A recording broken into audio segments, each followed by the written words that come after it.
Et on va lire un passage classique de la parole de Dieu dans l'Épître aux Hébreux. Alors, il y a Épître aux Hébreux, particulièrement donc au chapitre 4, et nous allons lire à partir du verset 12. Nous lirons deux versets, versets 12 et 13, hein, et donc c'est la première partie de ce message, l'épée à deux tranchants. L'épée à deux tranchants. Hébreux, chapitre 4, versets 12 et 13.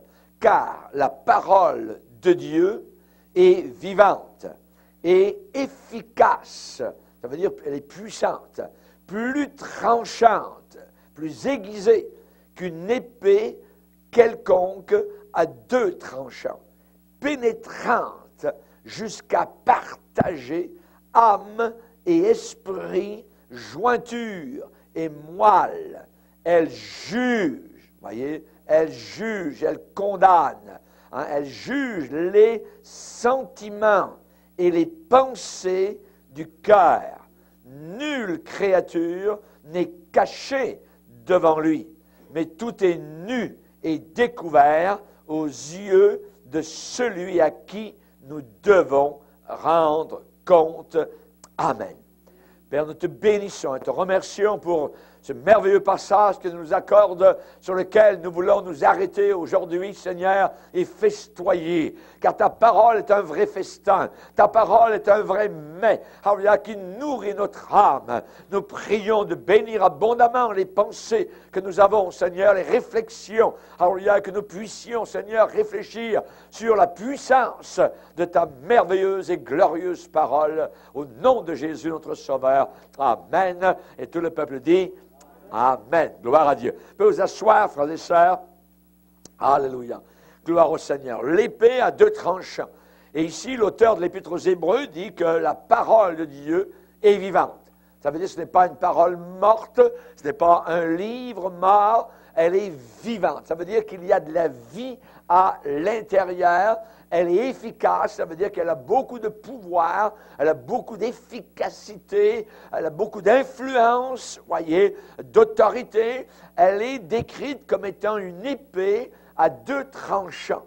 Ça veut dire qu'elle coupe des deux bords, voyez. Elle peut faire mal, et elle peut dévoiler, il y a des choses qui sont cachées.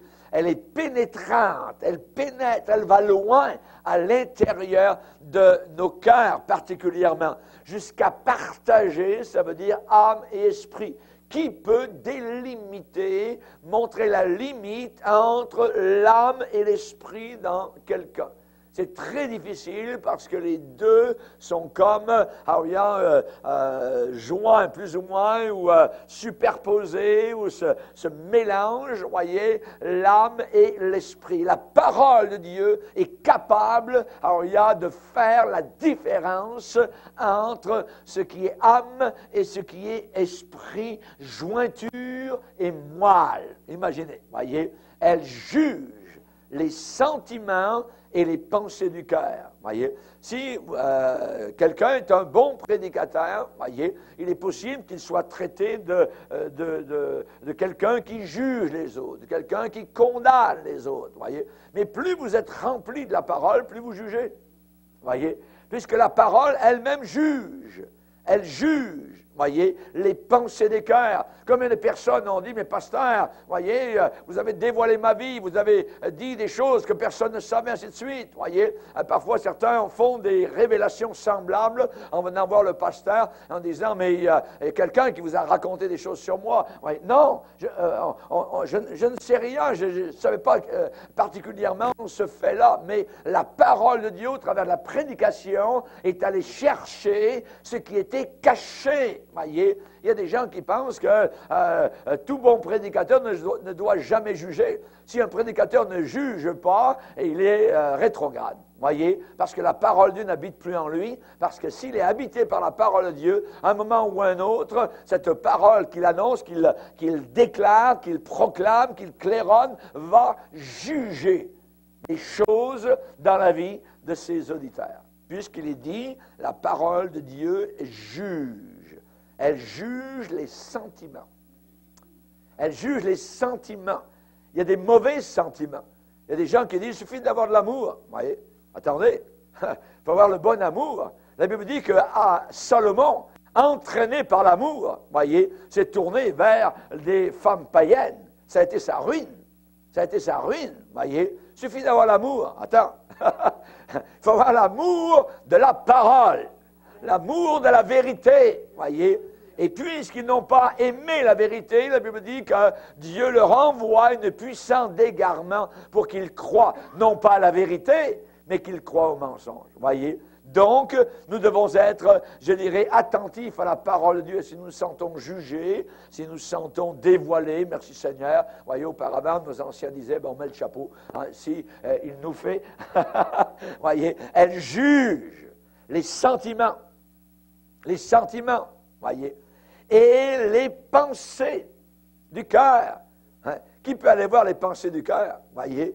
Personne ne peut aller voir à l'intérieur. Vous savez, aujourd'hui, dans le domaine de l'occulte, hein, certains disent qu'ils font du channeling, c'est-à-dire qu'ils lisent les pensées des autres, ainsi de suite. Tout cela est diabolique, voyez. Le chrétien, évidemment, donc, n'est pas dans ce domaine-là. C'est la parole de Dieu qui connaît les pensées du cœur. Et on sait que Jésus, à un moment donné, il est dit dans la Bible qu'il, connaissant les pensées de leur cœur, leur dit.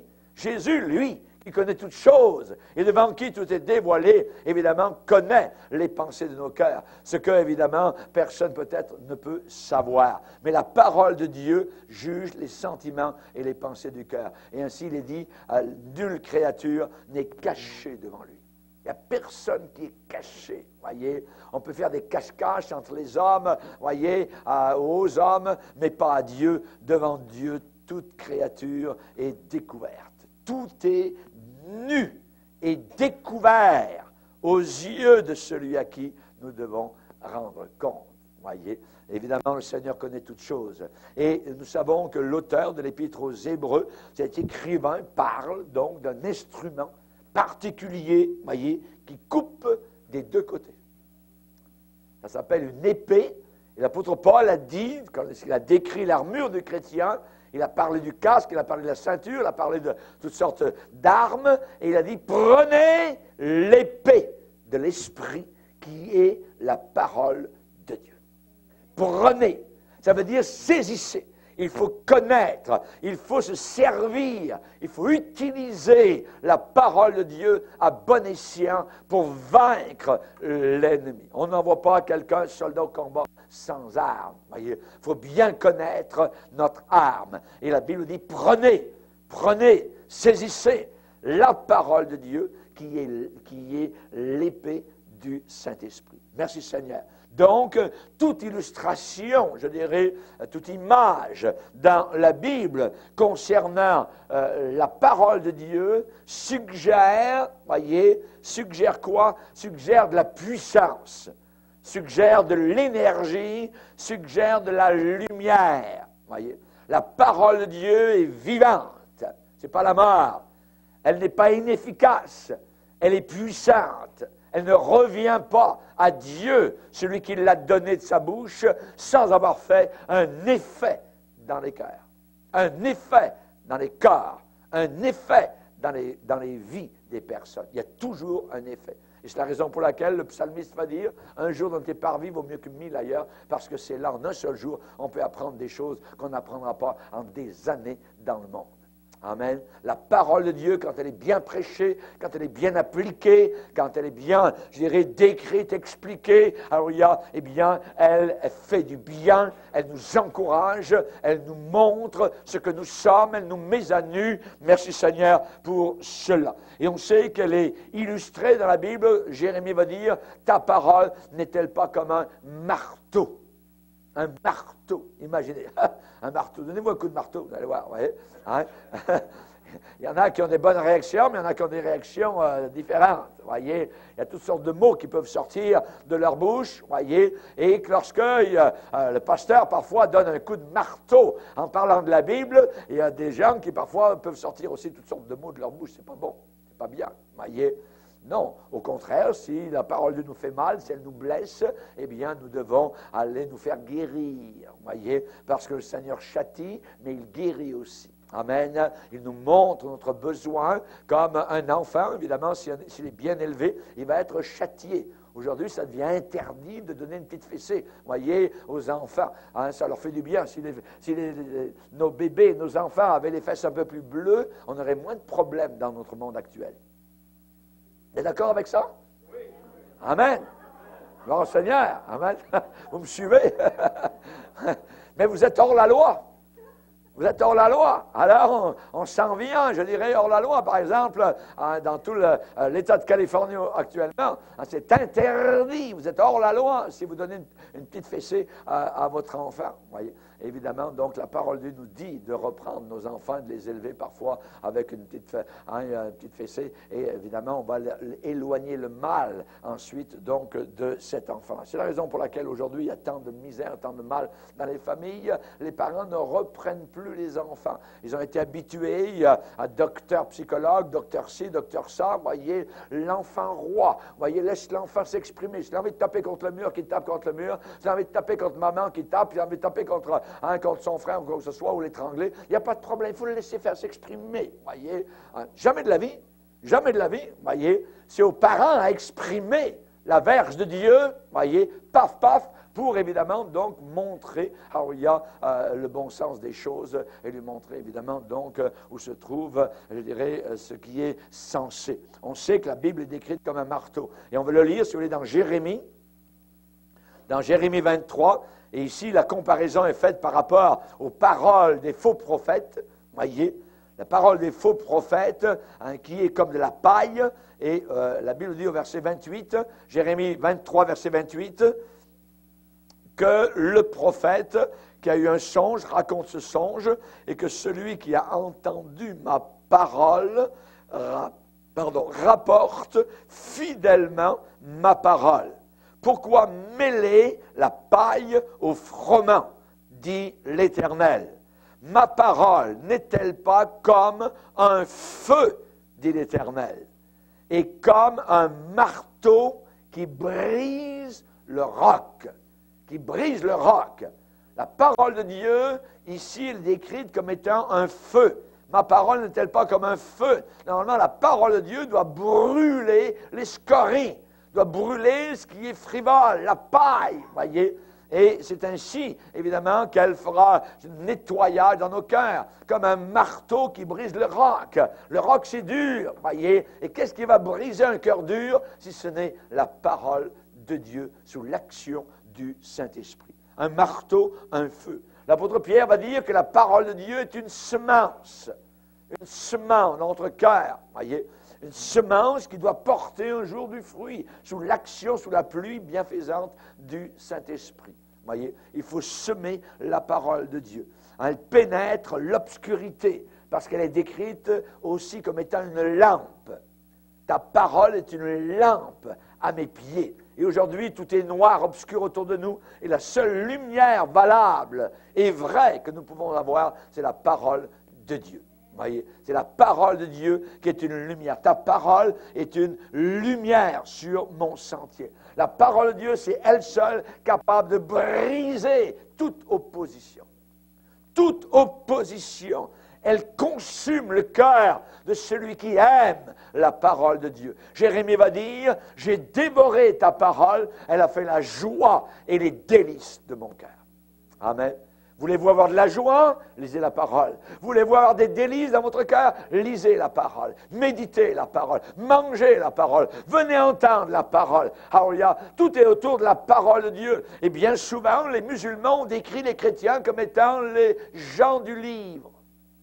Imaginez, même les musulmans, voyez, disent des chrétiens, vous êtes les gens du livre. Voyez. Oui, nous devons rester les gens du livre de la Bible, la Sainte Bible, qui est le seul livre de Dieu ici-bas sur cette terre. Amen. N'oublions pas qu'elle est incorruptible. Alléluia. Elle est incorruptible, elle ne peut jamais pourrir. Vous dites la parole de Dieu à un jeune homme qui a 10 ans, 15 ans, quand il aura 75 ans, cette parole qui a été dite dans sa jeunesse sera toujours là dans son cœur. Parce qu'elle est incorruptible, cette parole de Dieu. Voyez, Elle est incorruptible, cette parole de Dieu. Elle peut avoir été dite par un païen, mais cette parole ne retourne pas à Dieu sans avoir fait un effet. Elle peut être dans la bouche d'un âne, alors ça n'a pas d'importance, elle va faire son effet dans notre cœur, parce qu'elle vient de Dieu. Merci Seigneur. Amen. Mais elle aura bien plus d'effet, évidemment, si elle vient de la bouche d'un chrétien qui est sanctifié et qui est rempli du Saint-Esprit. J'ai dévoré ta parole. Savez-vous qu'on a besoin de consolation dans ce monde? Savez-vous qu'on a besoin de patience? Eh bien, la Bible, encore, c'est elle qui nous donne la patience et la consolation. La Bible le dit, on va le lire dans Romains 15. Romains chapitre 15. Romains chapitre 15. Verset 4, il est dit, tout ce qui a été écrit d'avance, en parlant de la Bible, la parole de Dieu, tout ce qui a été écrit d'avance, l'a été pour notre instruction, afin que par la patience, notez ces deux choses, la patience et par la consolation que donnent les Écritures, nous possédions l'espérance. Les Écritures donnent deux choses. Ici, dans ce passage, elle nous donne la patience, ça veut dire la persévérance et la consolation. Dans les passages les plus difficiles de mon ministère, où est-ce que je me suis réfugié? Dans la parole de Dieu. C'était la parole. Et c'est là que ça se passe, le réconfort dans les moments difficiles d'une vie familiale, de problèmes, de difficultés, d'épreuves, dans des temps de maladie, d'hôpital ou quoi que ce soit. Réfugiez-vous dans la parole de Dieu. Elle vous donnera de la consolation et de la patience, de la persévérance. Ce sont ces deux choses que le Romains chapitre 15 donc nous déclare. Amen. Gloire au Seigneur. Elle édifie nos cœurs. Elle nous construit, elle nous encourage. Voyez, elle nous pousse même, elle conquiert. C'est une victorieuse, c'est une parole qui a de la vie. Ce n'est pas un livre mort. Et elle est pénétrante, nous dit ici donc notre texte de ce matin. Elle pénètre. Ça veut dire qu'elle va à l'intérieur. Elle ne reste pas juste sur, je dirais, la circonférence de notre vie, à l'extérieur. Non, elle vient à l'intérieur, elle pénètre directement dans notre cœur pour toucher nos vies, pour toucher nos corps, pour nous relever. Merci Seigneur. Aucune lame, aussi affilée soit-elle, ne peut l'égaler. La Bible, qui est l'épée de l'esprit, pénétrante sur les deux bords, aiguisée sur les deux lames, les deux côtés. Évidemment, elle veut bien, elle se présente, elle veut bien entrer dans n'importe quelle arène pour se battre. Parce que la parole de Dieu sera toujours victorieuse. Tout le temps. Au travers des siècles, elle a toujours été victorieuse. Les promesses de la Bible sont pour moi. Les promesses de la Bible sont pour moi. Nos enfants chantent cela à l'école du dimanche et nous le chantons aussi parfois. La parole de Dieu a survécu à toute attaque au travers des siècles. Pas étonnant que le diable la hait. Pas étonnant que le diable hait ce livre. Pas étonnant que les pécheurs haïssent la parole de Dieu, parce que la parole de Dieu les condamne. La parole de Dieu les met en plein jour, sous le spot littéralement, et leur montre leur état vrai et véritable. Pas étonnant que le diable combat ce livre. La bataille de la fin des temps, elle est sur le terrain des Écritures. Mais la Bible aura la victoire. Parce qu'elle a déjà passé au travers d'épreuves. Il y a eu des temps, des époques, durant les guerres de religion, particulièrement en Europe, où la Bible était interdite. Interdite. On a tué des milliers de personnes. Le roi Louis XIV a fait tuer des milliers de personnes. L'Église catholique romaine a enlevé de milliers de maisons la Bible, parce que la Bible condamne l'Église catholique romaine. Les communistes veillaient à leurs frontières si des Bibles passaient bien plus que de la drogue ou quoi que ce soit. Le diable est ce livre. Est ce livre. Les musulmans haïssent la Bible. Ils en ont peur. Ils ne veulent pas la lire parce qu'ils savent que dans la Bible est la vérité. La vérité est dans les Écritures. Pas étonnant que l'enfer est la Bible. Évidemment, cette Bible peut être tordue. On peut tordre les Écritures. On peut faire dire aux Écritures ce que les Écritures n'ont jamais voulu dire. Mais si quelqu'un tord les Écritures, la Bible dit que c'est pour sa propre ruine. C'est très dangereux de n'avoir aucune crainte des Écritures. De ne pas prendre le conseil au travers de 20 siècles d'histoire chrétienne et de voir, évidemment, comment les véritables hommes de Dieu ont, je dirais, interprété la parole de Dieu. Une fausse doctrine, c'est facilement monté. Et ça paraît comme étant quelque chose de très beau, de très bien, voyez, d'intelligent même. Et ça met même en plus un orgueil dans le cœur de ceux qui annoncent une fausse doctrine. Nous ne voulons pas de cela. Nous ne voulons pas tordre les Écritures. On va lire un passage dans 2 Pierre chapitre 3 où il est dit que ceux qui tordent les Écritures vont en enfer. Imaginez. Donc, ce n'est pas une petite affaire. Voyez. 2 Pierre chapitre 3, verset 16. C'est l'apôtre Pierre qui parle de l'apôtre Paul. Ouais, ça c'est rare, mais ça arrive. L'apôtre Pierre parle de l'apôtre Paul. Il dit, notre bien-aimé Paul, le verset précédent, voyez, vous l'avez aussi écrit selon la sagesse qui lui a été donnée. C'est ce qu'il fait, verset 16, dans toutes les lettres où il parle de ces choses dans lesquelles il y a des points difficiles à comprendre, il le reconnaît, mais ces points difficiles à comprendre, les personnes ignorantes et mal affermies tordent le sens comme celui des autres Écritures pour leur propre ruine. Pour leur propre ruine. Donc c'est très important de rester dans la saine doctrine. Dans la saine doctrine. Et l'apôtre Paul a vu que c'était tellement important qu'il a écrit 13 épîtres. Vous vous rendez compte? 13, pas une, pas deux, pas trois, pas quatre, pas 10. 13 épîtres pour nous garder, pour garder le peuple de Dieu au travers de tous les siècles de l'histoire du christianisme, pour nous garder dans le centre de la volonté du Seigneur. Amen. Aux Corinthiens, l'apôtre Paul dit, nous ne falsifions pas la parole de Dieu comme le font plusieurs. Nous ne faussons pas. Voyez, nous ne falsifions pas. Voyez, si vous roulez avec un vélo dont la roue est faussée, voyez, ça fait voyez, la roue est toute tordue, voyez, ça roule mal. Et ça peut même vous amener à un accident. Parce que lorsque la roue va s'accélérer, évidemment, ça va s'en aller de tout bord, de tous côtés, et vous allez faire un accident. Donc, ne faussons jamais, évidemment, quoi que ce soit dans les Écritures. La parole de Dieu a survécu à toute attaque. La parole de Dieu est aussi forte aujourd'hui qu'il y a 1 siècle, ou qu'il y a 20 siècles. Elle est aussi puissante, aussi efficace aujourd'hui que dans les temps passés. Jésus l'a dit, le ciel, la terre passeront, mais mes paroles ne passeront pas. Ne passeront pas.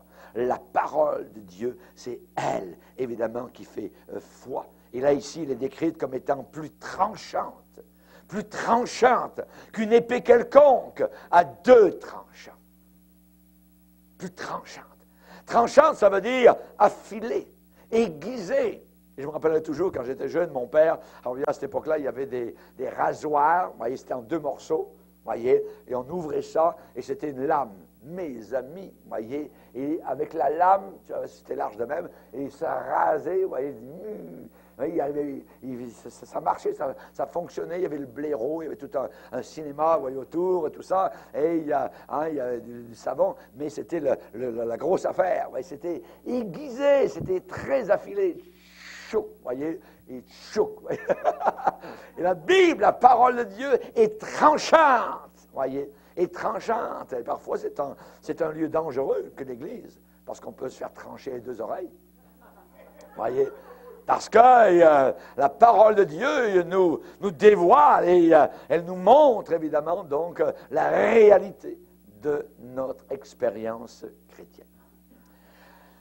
L'apôtre Pierre dit que nous avons été régénérés par la parole vivante et permanente de Dieu. et permanente de Dieu. Personne ne peut un jour rentrer dans le ciel s'il n'a pas entendu la parole de Dieu. Oui. C'est la parole de Dieu qui régénère. C'est elle, voyez, qui nous sauve. C'est elle qui nous donne la vie éternelle. Pierre va dire, nous avons été régénérés par la parole vivante et permanente de Dieu. Car toute chair est comme l'herbe, toute sa gloire comme la fleur de l'herbe. L'herbe sèche, la fleur tombe, mais la parole de Dieu demeure éternellement. Et cette parole est celle qui vous a été annoncée par l'Évangile. Gloire à Dieu. On a été sauvés par la parole de Dieu. Amen. Et nous ne voulons pas de mélange de paroles d'hommes à l'intérieur maintenant de l'Église. Nous ne voulons pas d'idées, je dirais, psychologiques ou de psychanalyse ou quoi que ce soit. Nous voulons encore la parole. Et Paul, reconnaissant les dangers, les périls de la fin des temps, a dit à l'apôtre, à Timothée, a dit, prêche la parole. Voyez, pas prêche au sujet de la parole ou autour de la parole. Prêche la parole elle-même. Les versets de la Bible, dis-les tels qu'ils sont écrits. Prends les illustrations de la Bible, voyez, directement pour montrer aux gens la réalité de la foi chrétienne.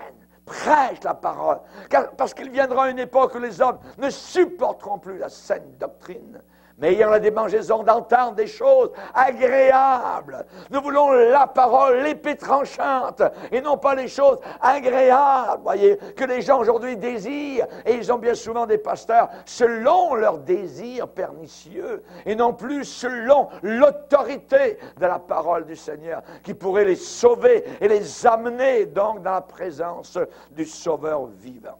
Hélas, nous vivons déjà l'apostasie, et j'aimerais vous dire que cette parole soutient toutes choses. Elle soutient toutes choses. Elle m'a soutenu, alors il y a depuis 40 ans que je marche avec le Seigneur, que dis-je, bientôt 45 ans. J'essaye maintenant d'en mettre un peu moins. Il y avait un temps où on veut en mettre un peu plus, voyez, mais maintenant on veut en mettre un peu moins. Mais c'est pas grave. Alors elle nous soutient, même si on vivait 100 ans, alors cette parole nous soutient tout le temps. Elle nous garde tout le temps. Et savez-vous que même la planète Terre est soutenue par la parole de Jésus? La planète Terre est posée sur du vide. Et qui tient la Terre avec tout son poids? Voyez, la parole de Jésus. Tout est soutenu par la parole du Seigneur. C'est lui qui l'a fait tourner. C'est lui qui, autour du 21 juin, commence à réduire la durée des jours. C'est lui qui, vers le 21-22 décembre, commence à rallonger les jours. Il la positionne d'une autre manière. Voyez, auparavant, elle penchait d'une certaine manière. Puis tout d'un coup, qui fait ça? Voyez, c'est la parole de Jésus. On va le lire dans Hébreux 1er chapitre. C'est écrit là. Hébreux 1er chapitre.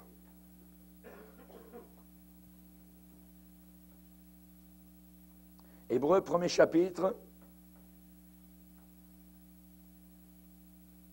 le verset 3, on décrit Jésus comme étant l'héritier de toutes choses, par lequel il a aussi créé le monde, et qui, étant le reflet de sa gloire, la gloire du Père, et l'empreinte de sa personne, et soutenant, notez le verbe, soutenir toute chose par sa parole puissante. Soutenant toute chose. La terre est soutenue par la parole puissante de Dieu. Si ce n'était pas la parole de Dieu qui nous soutient ce matin, pouf, on tomberait tous morts. D'un coup. Voyez, c'est encore la parole de Dieu qui fait battre notre cœur, qui met les pulsations et qui fait que la pompe continue à pomper le sang dans nos veines. Merci Seigneur. Il nous soutient par sa parole puissante. Amen. Gloire au Seigneur. Il y a vie dans la parole de Dieu. Il y a de la vie dans la parole du Seigneur. La parole de Dieu est vivante. Vivante. Jésus a dit lui-même, mes paroles sont esprit et vie. Vie. On aime la vie, on n'aime pas la mort. Voyez, on ne reste pas longtemps dans les salons funéraires. Il y a juste le temps de dire adieu, au revoir à quelqu'un, c'est tout. Voyez, on veut la vie. On aime la vie. Et Jésus a dit, mes paroles sont esprit et vie. Vie. Merci Seigneur. Donc, cette vie va percer l'indifférence. l'indifférence. Elle va réveiller, cette parole, celui qui sommeille. Elle va le réveiller. Elle est incisive, elle est piquante, elle est pointue. Voyez? Et Paul, le prédicateur, connaissait très bien son autorité. Voyez? Et il a dit, je le rappelle, à Timothée, prêche la parole. La parole, uniquement la parole. Connais bien la parole. Et notre but, pendant le temps qu'il nous reste à vivre sur cette terre, devrait être de connaître ce livre le plus possible. C'est tout. C'est tout, ce livre. Voyez, la parole de Dieu apporte un rappel instantané, comme un coup de fouet, au cœur du chrétien, particulièrement. Voyez, elle agit tout de suite dans celui qui est déjà sauvé, qui a la vie de Dieu. Cette parole agit.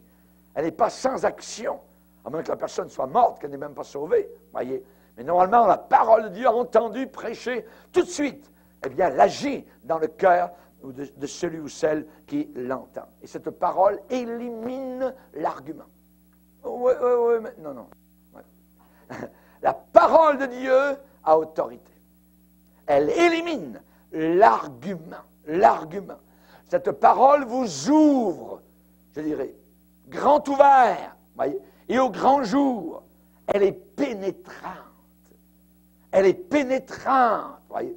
Satan s'enfuit quand il doit faire face à la parole vivante du Seigneur. Il doit s'enfuir. Jésus a dit, retire-toi, Satan, car il est écrit. Et alors, le diable le laissa.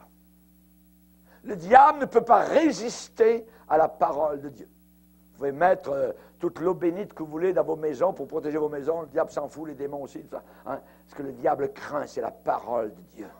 Un homme, une femme qui est rempli de la parole, qui connaît la parole et qui est capable de répondre en disant, il est écrit. Il est écrit. Voyez, il faut connaître l'Écriture. Vous savez, un homme qui écoute son pouls n'argumente pas avec son pouls. C'est mon pouls, c'est ça. Il bat à 90, il bat à 70, il bat à 50. Je ne peux pas argumenter. Non, c'est pas vrai. C'est ça.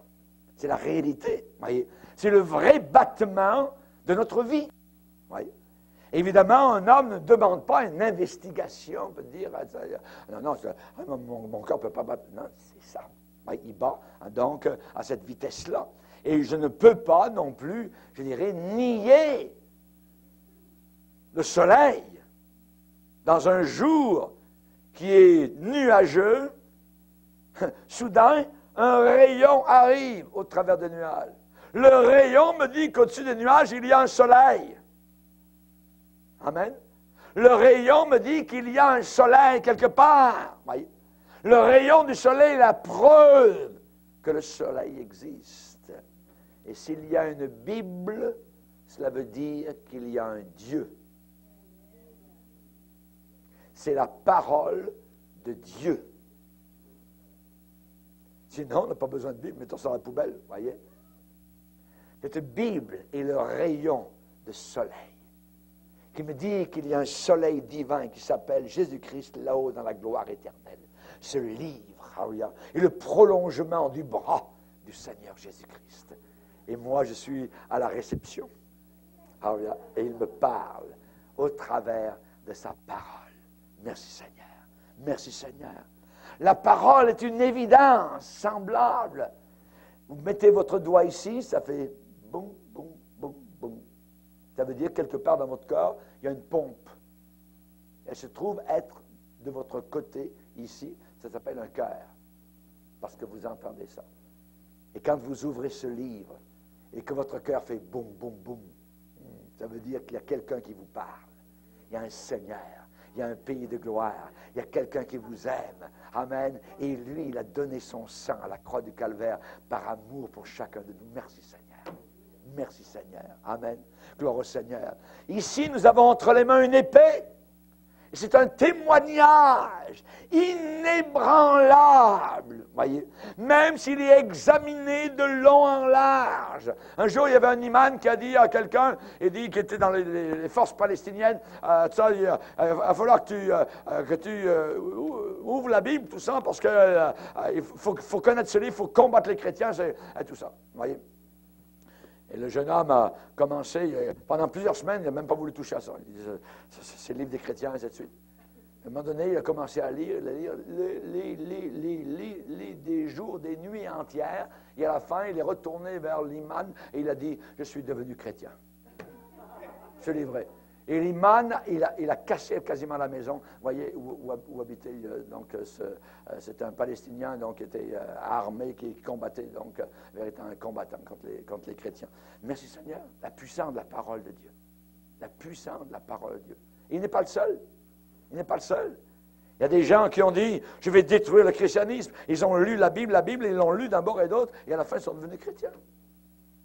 Cette parole est incisive, elle est pénétrante, elle est la vérité. Et Dieu a dit que ce livre était le livre de la vérité.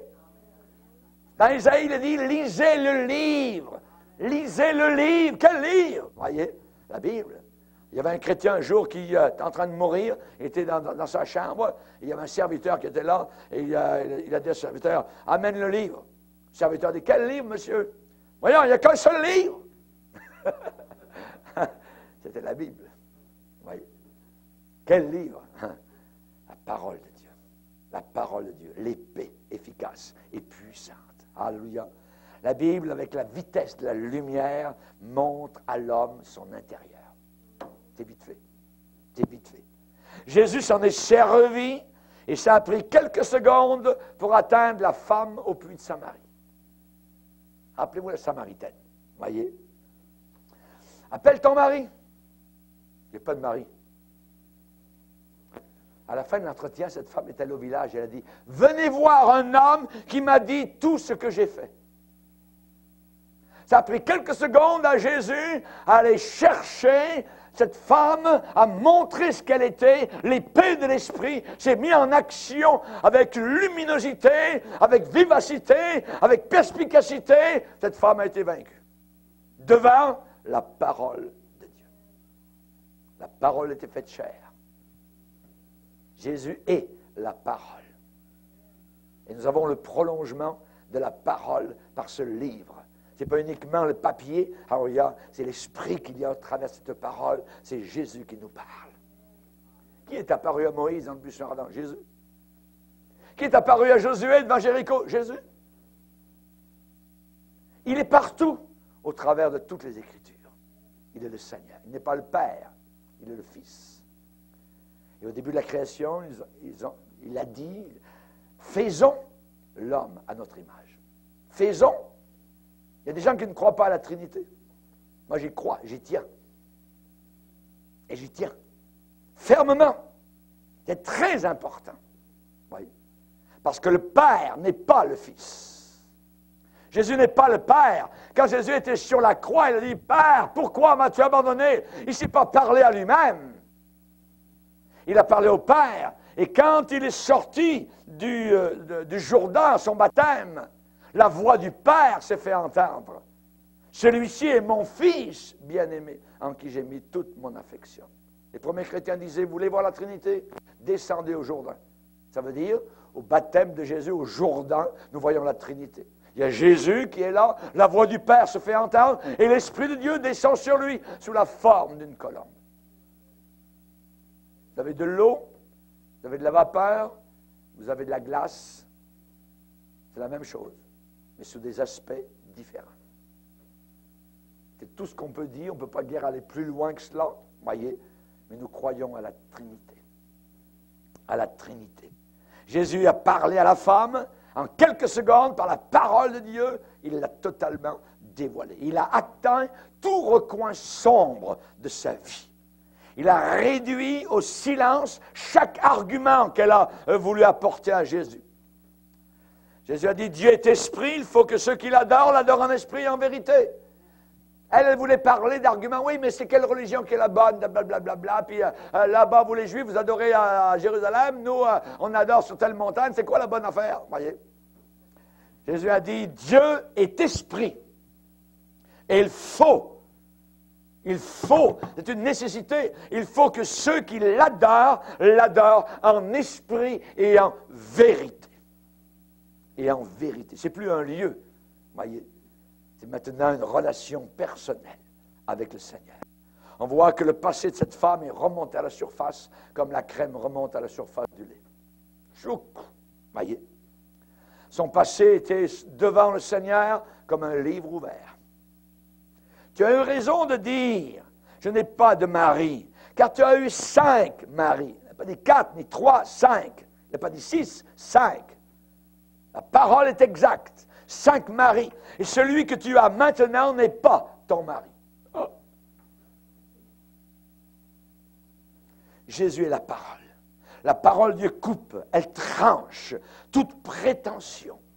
Et une seule taillade, je dirais, un seul coup, une seule balafre, voyez, de la parole de Dieu, le pécheur ressent qu'il est, en parenthèse, mortellement blessé. Rappelez-vous, quand vous avez accepté le Seigneur, vous n'avez pas eu besoin de quelqu'un derrière vous dire, est-ce que c'est vrai, la parole est vraie? Vous le saviez, c'était là.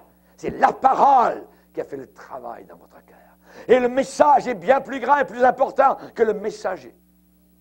C'est le message qui nous libère. C'est la parole qui nous sauve. Merci Seigneur. La parole de Dieu va discerner les choses secrètes.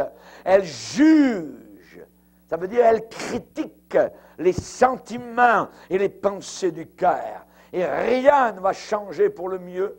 Rien ne va changer en direction du salut à moins que le cœur ne soit touché. Il faut absolument que le cœur soit touché. C'est en croyant du cœur, pas de la tête. En croyant du cœur, tu crois en Dieu, tu fais très bien, les démons le croient aussi, ils vont tous en enfer. Il y a des millions de personnes qui croient en Dieu vont se retrouver en enfer. Il faut croire, pas avec la tête, pas à l'existence de Dieu, il faut croire avec le cœur. C'est en croyant du cœur qu'on parvient au salut. En croyant du cœur. La parole de Dieu juge les sentiments et les pensées du cœur. Voyez, il doit y avoir bien plus que des pleurs. Il doit y avoir bien plus que des émotions. Oh, je ressens Dieu. Oh, mes poils sont en train de... on s'en fout de tes poils. Voyez. Est-ce que ton cœur est touché? Est-ce que ton cœur, voyez, est-ce que le cœur est touché? Il doit y avoir bien plus que des souvenirs, que des mémoires. Il doit y avoir, je dirais le mot, il doit y avoir une conquête. Il faut avoir été conquis par la parole de Dieu. Devant la croix, je me rends. Je me rends. Voyez, c'est ça le salut. Je me rends. Je ne combats plus. Je n'ai plus d'arguments. Le péché, oui, je suis un pécheur. Un menteur, oui. Un voleur, oui. Un hypocrite, oui. J'ai tous les péchés. Si vous avez brisé un seul commandement, parmi les 10, c'est comme nous dit la Bible, si vous les aviez tous brisés. Devant cela, nous avons la bouche fermée. Je me rends. C'est là qu'est le salut. Je dois être conquis par la parole de Dieu. Il faut être vaincu par la parole de Dieu. Et quand vous êtes vaincu par la parole de Dieu, vous devenez un esclave de Christ. Alléluia. Au ciel, c'est tous des esclaves. Dieu n'a que des esclaves, des millions d'esclaves. Gloire au Seigneur. Amen. Qui ont donné leur cœur, leur vie, leur corps à Jésus-Christ comme sauveur. Amen. Avec la parole de Dieu, nous renversons les raisonnements et toute hauteur qui s'élève contre la connaissance de Dieu. Nous renversons avec quoi? La parole de Dieu. Notre arme est efficace. Nous ne combattons pas selon la chair, bing bang avec des coups de poing. Non, non, non. Nous combattons avec la parole de Dieu. Avec la parole de Dieu. Amen. Merci Seigneur. Le pécheur est convaincu que son sentier est satisfaisant. Ça va bien.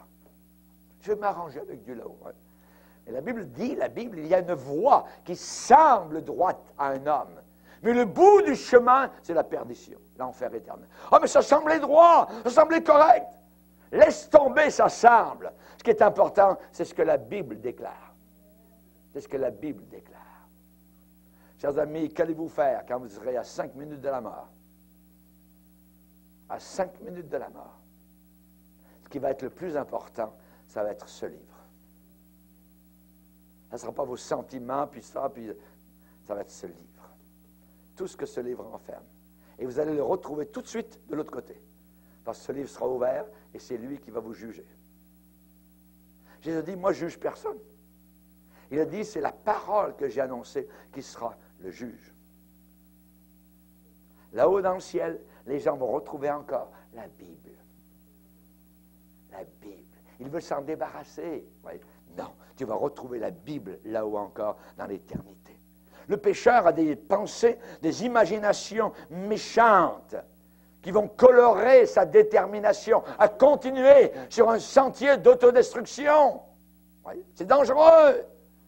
Il raidit le coup, il raidit. Ouais, c'est dangereux. Quand quelqu'un entend la parole de Dieu, l'épée incisive, il doit plier devant cette parole, comme le roseau plie sous le vent.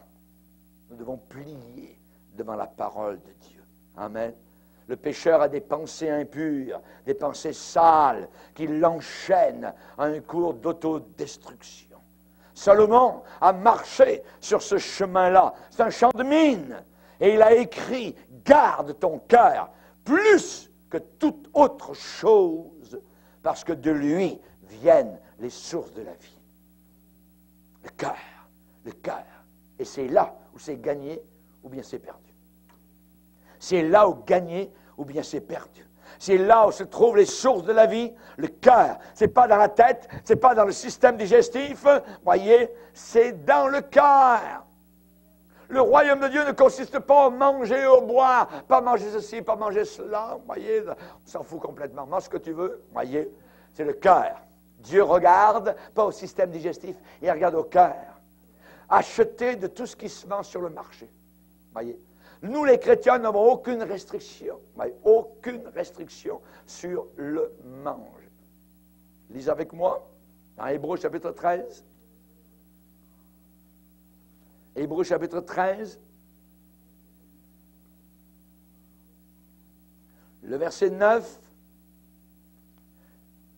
Ne vous laissez pas entraîner par des doctrines diverses et étrangères, car il est bon que le cœur soit affermi, ça veut dire rendu ferme, par la grâce, et non par des aliments qui n'ont servi de rien, zéro, à ceux qui s'y sont attachés. Nous ne nous attachons pas à des aliments, nous attachons à Jésus. Nous attachons à la parole de Dieu. Amen. Et c'est là qu'est notre salut. Jésus a dit lui-même, c'est du cœur que sortent les mauvaises pensées, les adultères, les impudicités. C'est du cœur, c'est de là que ça sort. Voyez? Avant qu'un homme quitte son épouse et aille vers une autre, il y a pensé, c'était dans son cœur.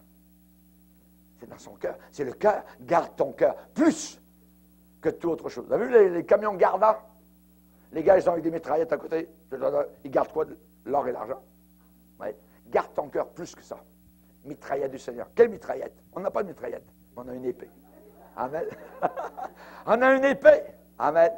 Et c'est ça, c'est avec la parole de Dieu qu'ils vont garder notre cœur, amen, fixé sur les choses du Seigneur. C'est là qu'est la source de la vie, amen. On sait qu'à la fin des temps, les hommes apprendront toujours apprendre